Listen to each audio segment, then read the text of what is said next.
lay tuôn đi bạc không bơ lay sna ni gi mom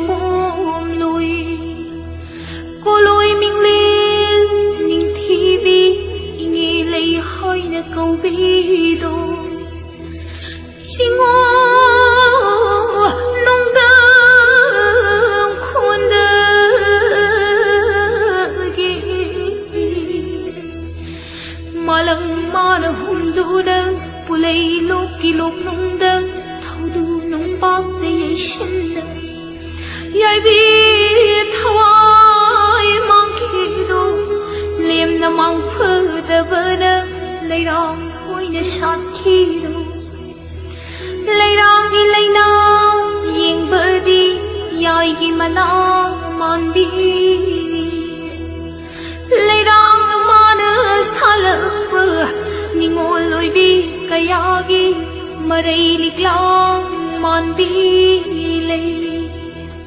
tay băng ngồi bờ cái nơ trên nơ đờ bi lấy rong ninh thi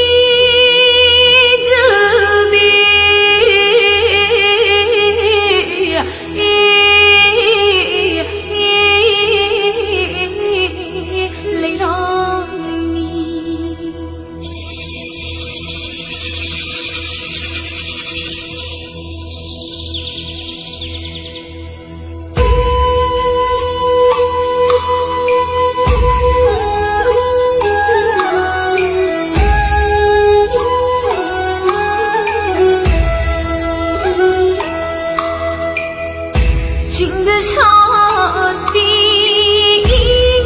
lấy chỉ nỡ đỡ nó yên khi bờ hồ cỡ lơ kỳ hồ cỡ lơ kỳ